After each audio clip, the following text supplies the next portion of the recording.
Hi everybody, and welcome to Unseen with the Clark County Fire Department. I'm your host, Scotty Allen.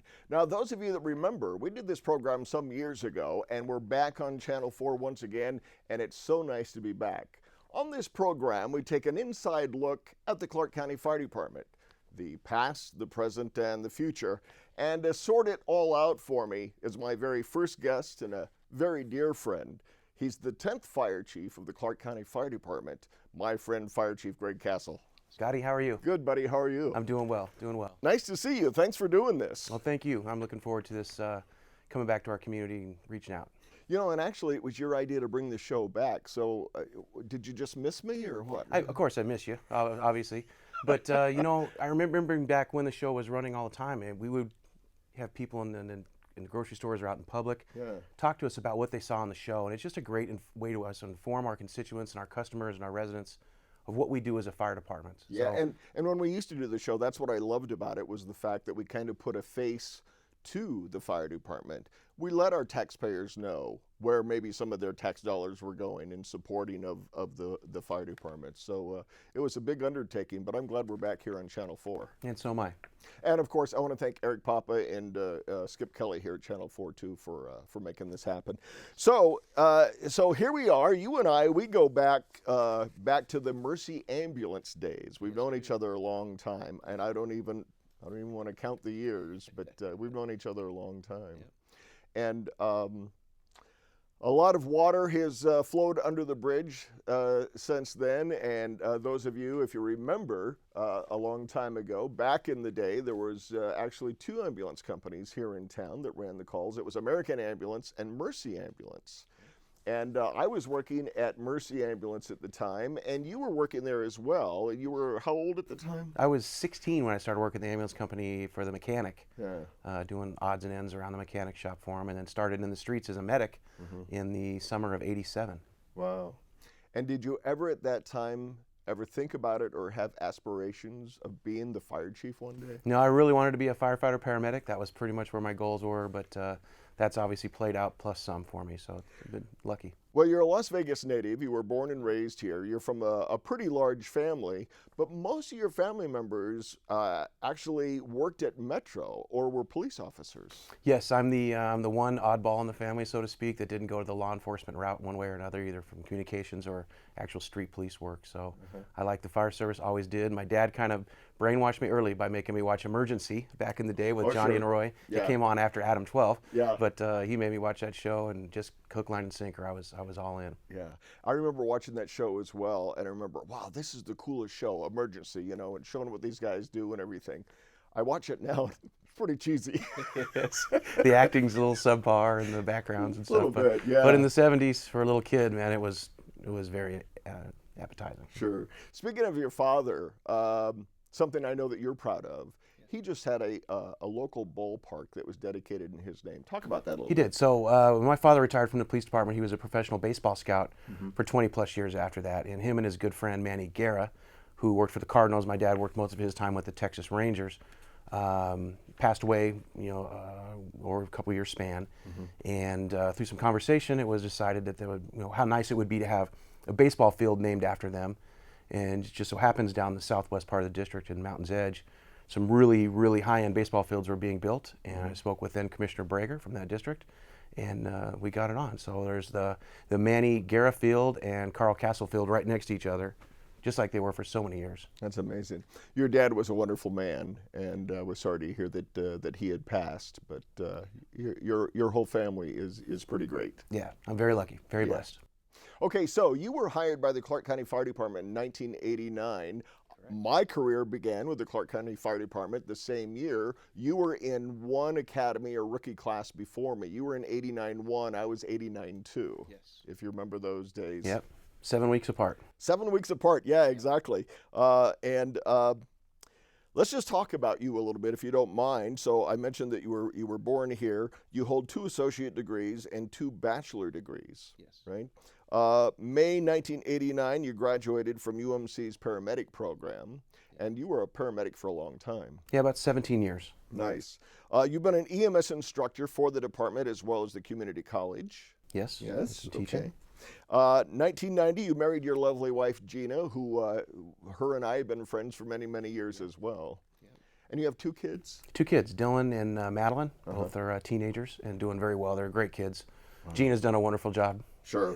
Yeah. And God bless Gina. You know, I just love your wife. It's not easy. I would imagine being the wife of a fire chief of the largest fire department in the state of Nevada, but she's a trooper. She is. She's put up with a lot over the years, especially, specifically dating back even to the early '90s with the FEMA program, putting together the Urban Search and Rescue program. There was a lot of unpaid time spent away from home for decades getting that program up and running. Plus being a battalion chief when we were short-staffed, and so she's managed to steer that ship quite well. So speaking of that, the year that you got married, 1990, you also joined the Clark County Fire Department Technical Rescue Team, which we affectionately called the Heavy Rescue. Yes, yep, that was the year I got into ropes and technical search and rescue, and it's been a passion of mine ever since. Yeah, and I know that you really enjoyed that. You enjoyed your time there. I did. I mean, there was nothing better than, as we just mentioned, I was a paramedic. Yeah. I was for a long time a captain in that program, doing rope rescues and confined space rescues, and still fighting fire. So it was like a dream come true for an action-oriented kid to have all those things available to go to work every day. Yeah. You also helped out with Metro Search and Rescue program, right, as a paramedic? Through the department, yes. Yeah, we had old days, Rescue 12 and Rescue 22. Oh, yeah, right. We would provide the paramedic coverage back in the 90s for all the responses up in Red Rock and so forth. Yeah. So just talking about the heavy rescue a little bit for the people watching at home, the heavy rescue, it's a little different than just your firefighters that go out and will knock down a fire in a home or an apartment.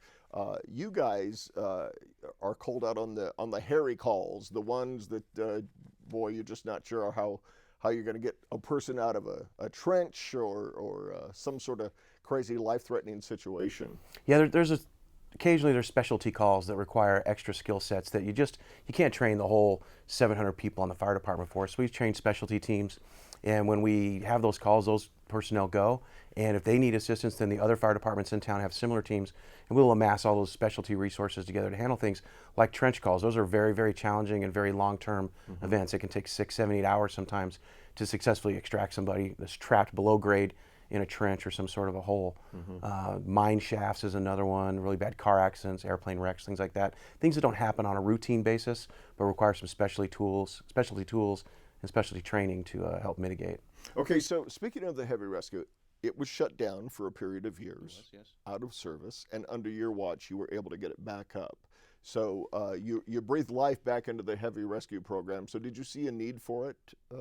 Without a doubt, having been on that team during the build out of the early 2000s on the Las Vegas Strip, City Center and all those properties, I knew what was coming. We've got a lot of projects on the books. There's going to be a lot of high-rise construction rescue operations, a lot of underground rescue operations going to be going on. And we need the extra personnel, we need the extra specialty within our fire department to do that. And so it was, obviously a passion of mine, but I can't take all that credit. There was, had to work that out with the Firefighters Union on changing some language within the contract to allow us to get to that point, and of course the support of the county commissioners and my boss, Yolanda King, the county manager, to make that a reality and bring this program back to the Valley. Nice. You are also a founding member of the Southern Nevada Unified Command Type 3 Incident Management Team. That's a mouthful, but what is that?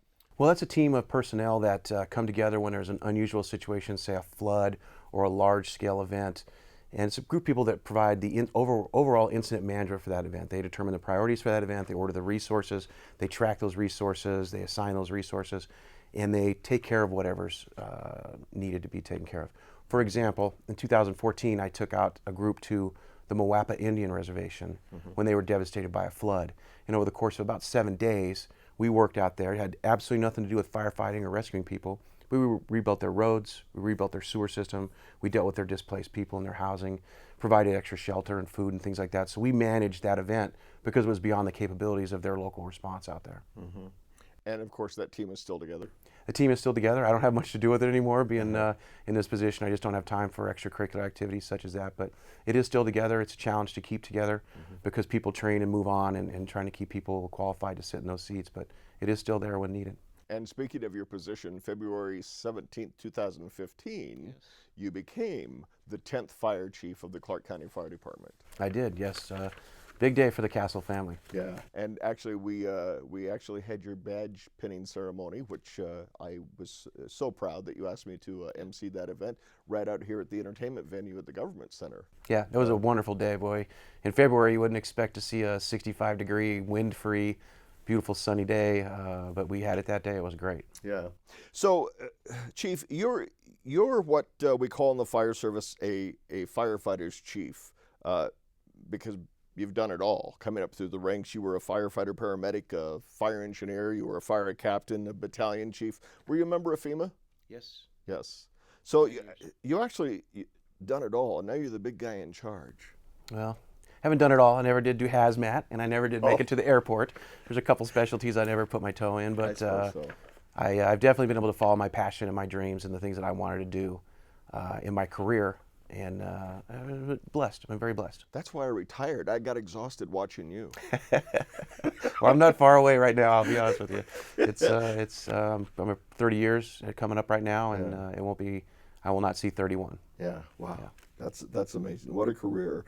So the Clark County Fire Department is the largest fire department in the state of Nevada, established in 1953. Now covers about 8,000 square miles. 24 paid stations in town? We have 30 career stations here in the Las Vegas Valley. I've been gone a little while. We've gone a little while. We've added a few. 30 career stations, and we currently have 10 in the volunteer corps. Mount Charleston has become its own fire protection district, and Moapa Valley with Logandale, Overton, and Moapa, they have become their own fire district. So 13 or those 14 stations we were at one time, we're down to 10 because they've become their own fire districts, no longer under the management umbrella of Clark County Fire. Yeah, which, and also you cover McCarran International Airport as well. Yes, cover the airport, cover Laughlin, Jean, Nevada. We have stations in all those areas. That's just amazing the way it's grown. Also covering the Las Vegas Strip, the famous Las Vegas Strip, where there is just a plethora of emergency calls. It is the most unique response jurisdiction in the world. We've dealt with things called vertical high-rise time and all these other issues, and we've reached out not only locally and nationally, but internationally, like to China and other places, to see how do you handle, getting your hands on a patient on this floor. How do you mark those times? And the challenges that we have here in this valley are unlike any challenges anybody else has. I get a lot of question marks back, like, we don't know how you do what you guys do.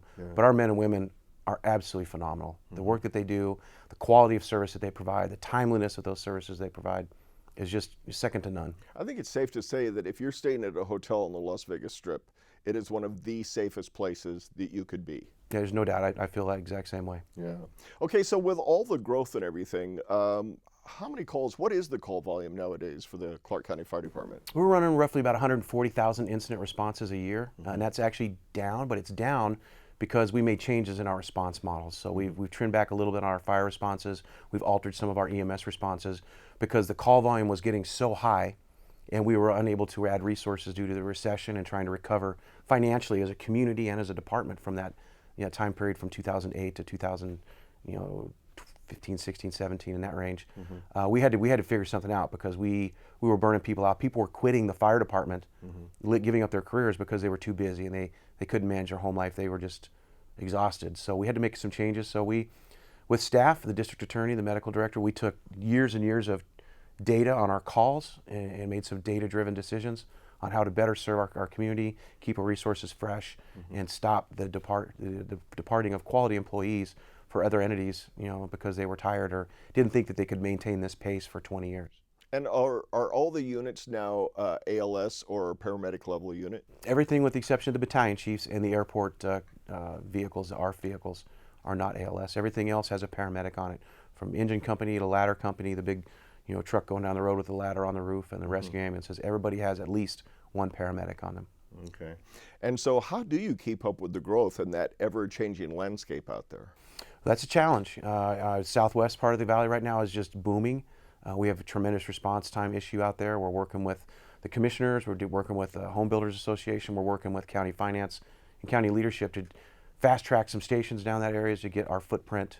It's a little smaller for response areas so that we can get there in a more timely manner for our customers in need. But it's a challenge. It takes a long time for government processes to go through and not so long for other business prospects to go through, big housing developments, apartment complexes. all those things that generate calls for us. So do you find as we grow, maybe sometimes we're a little bit behind the ball? Without a doubt, we're a little bit behind the ball just because of being a governmental entity and having to go through the hoops that we have to go through. And of course, new fire stations equals new firefighters. New firefighters, yes. So we're like right now we're getting ready to hire an academy in August, and it'll be 35 to 40 new hires coming in, but they won't be ready to work until February. So it takes a while to get people trained, to get through the testing process, through physicals, through psychological evaluations and all that stuff, just to get that body on the floor, just to open a station. And I know the training is not an easy task. I know that it has probably gotten way more intense since you and I went to our fire academy back in the day. But your training staff, they're serious about what they do. They are very serious about what they do because our job is very serious. And all the cadres that come in and function in that capacity do a wonderful job taking people that have sometimes no idea at all what they're getting into and forming them into workable employees at the end of that academy so they can come out, continue their training on the floor with the men and women that work day to day, and then flourish in their careers. Absolutely. Well, Chief, I know it takes a village to do what you do.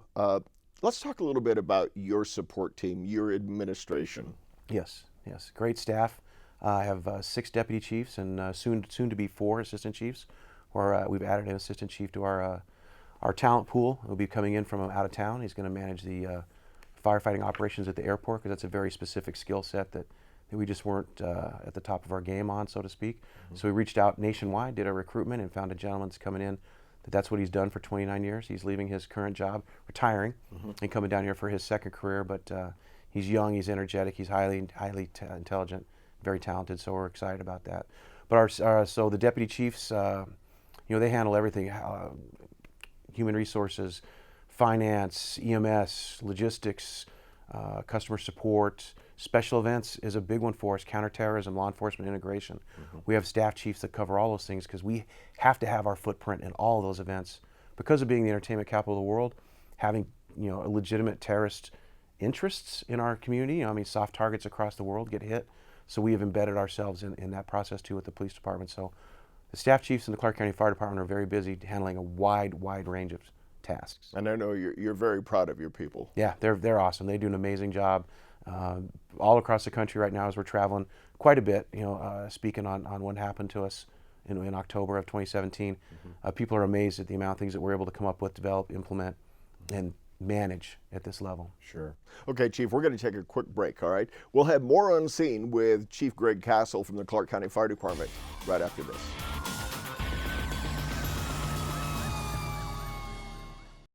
Could your child ever become a drowning victim? Not my child. Take a second, protect a child. Would you ever leave your child alone in the bathtub? Not my child. Take a second, protect a child. Would you ever leave your child unattended? Not my child. Don't let your dreams become a nightmare. Take a second, protect a child. Welcome back, everybody, to On Scene with the Clark County Fire Department. I'm your host, Scotty Allen, and we're chatting with the Fire Chief of the Clark County Fire Department, Chief Greg Cassell. So, Chief, we were just talking about your administrative staff, but let's talk about the men and women that work for this Clark County Fire Department that come to work each and every day, put their lives on the line for perfect strangers, residents and visitors alike. Tell me about your firefighters. Well, our firefighters are amazing. We have almost 700 in the promoted ranks or the professional ranks, and we have about 200 in the volunteer corps that cover our outlying areas. And they do a tremendous job handling a wide range of emergencies, providing excellent customer service. They're very empathetic and sympathetic to the men and women that they come across and the customers that they handle on a daily basis. And I'm very, very, very proud of what they do for our community. You and I are, well, you're still there, of course, but I during my 21-year career with the fire department, I don't remember a day waking up thinking I don't want to go to work. And I think that's the way it is with all firefighters. I believe so. It's a passion. It's a passion to go to work, to be involved with your brother and sister firefighters at the station, in the camaraderie that's there, and then to get on a rig, go out on a call, and handle whatever that person's issue is at that moment in time. It's it's a good feeling. It's a feeling of helping people. Occasionally, it's very sad. We see some things that are very horrific in our world, but a lot of times it's beautiful too. I mean, I stopped counting at about 20 babies delivered. You know, and I actually enjoyed delivering babies because I was like, well, this time we're on a positive end of a medical call, so to speak. You know, Absolutely. so we do everything from that to cutting people out of cars to fighting fires and just fixing things generally for people that need to be fixed. I still talk to a lot of the guys and gals on the fire department, a lot of the firefighters. I know they have a great respect for you, and I think one of the reasons being is because I don't think this position as fire chief has changed you. I mean, you and I have been friends for a long time. I know you. I don't think it's changed you, and I think one of the reasons is you haven't forgotten where you came from. Well, I think it's very important, to lead an organization, especially a high-powered, fast-paced organization such as this. You've got to remember what it was like to be in the streets, what it was like to be in the stations, what it was like to not sleep hardly at all for days on end sometimes when you're very busy at night. And then you have to go home and be mom or dad or whatever at home, and then try to come back the next day to work. So it's important to remember those things, to understand why people get frustrated with processes, understand why people are frustrated with why things don't go through sometimes. But to reassure them, hey, I understand what you're doing, I get it, and we're going to do our best to try and rectify whatever the situation is that they're looking at. Sure, absolutely. Yeah. Just switching gears here a little bit, Chief. Every city and county, they have those incidents that kind of put them on the map. Here in Clark County, November 1980, we had the MGM fire. February of 1981, we had the Hilton fire. May of 1988, the PepCon explosion. And unfortunately, and I think it needs to be talked about and never forgotten, the tragic night of October 1st, 2017, the Route 91 Harvest Music Festival. And as sad as that night was, and to stop and think about the fact that was a festival where people, family, friends came together to enjoy a night of music and fun, and the way it ended. That incident put this fire department in front of the world's eye, if you will. Tell me a little bit about that night. Well, it was a horrible night. There's no doubt about it. And as you said, it did put us on the map. But I'm proud that it put us on the map because of the successful response that we had with our counterparts in law enforcement. Other instances have happened in our country, and police departments and fire departments weren't unified. They weren't in lockstep together. They weren't able to come together and manage the incident at the level that we did. And that did not happen by accident. That is a direct result of years and years of training together, building programs together, hundreds and hundreds of thousands of dollars every year in training to train police and to train fire and to equip them so that we could be in that situation. So it was a horrible night. I mean, it's one that I will never forget. Painful across many levels. To say the least. Yeah. Yeah. But to have no critical failures in the response package of the biggest event in this country since 9/11 makes me very proud. And there were a lot of heroes came out of that incident that night. Just regular people that did the right thing and stepped up. But your firefighters really stepped up and saved countless lives. Yes, there was a lot of heroes. I mean, and one thing you did key on right there is, our men and women did a phenomenal job. Could never have imagined the level of patients that we would see in such a short amount of time, heading in so many directions from what was 17.5 acres quickly became 3.5 square miles of an MCI with critically and mortally wounded patients in every direction. Our men and women did a great job, and I have to give my hats off to the cowboy culture, the men and women, the doctors, nurses, construction workers, military personnel, off-duty fire, police that were in there that night. They saved, we can't even count how many lives they saved by making tourniquets out of belts and stuffing bullet wounds with T-shirts, and they did a tremendous job. So the community came together, our emergency response personnel came together, and it's very sad. I mean, it still will touch me forever, but I do know in my heart that it could have been a lot worse. And if any good was to come from that night, your fire department is now going to other fire departments around the country and actually giving them special training because of this incident. We have. This has put us on the lecture circuit, so to speak. Since that event, we've given over 120 different lectures across the country with more than 33,000 attendees at this point, and we are booked all the way into March of 2020 for speaking engagements. That's amazing. It is hospital groups, EMS groups, emergency management groups from all over want to hear what happened and how do we try to replicate what you guys did. We just have about 3 minutes left, but so what's next as we move forward? What's next for you and the Clark County Fire Department? Well, we have a lot of big things on the docket here. I've only got, like I said, 8.8 months left. Not that But I'm who's counting. counting? We do have a lot of things going on. We're working really hard on a responder emergency package for the hotels for communications. As you know, being in those hotels, sometimes you cannot get a radio signal in or out. So we're working to rectify that with property owners, and we're making a lot of progress on that. So I'm very excited about that because I know that will have positive effects on all forms, police and fire and EMS going forward in the hotels. Still working on fireworks and some ordinances here in the Valley, but we have a tremendous special events packages coming our way. We have a lot in place right now. EDC coming up this month in May, and next year we'll start with the Raiders football games. So there's going to be changes in our organization going forward in that respect and how we manage those large crowds, the mobile crowds.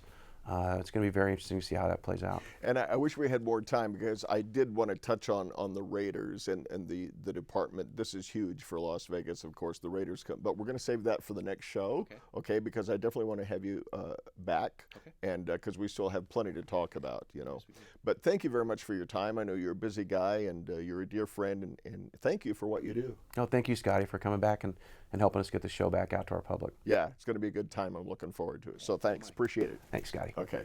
All right. Well, thank you for watching On Scene with the Clark County Fire Department. If you'd like more information about the department, you can go to www.clarkcountynv.gov. We'll see you next time on Scene with the Clark County Fire Department.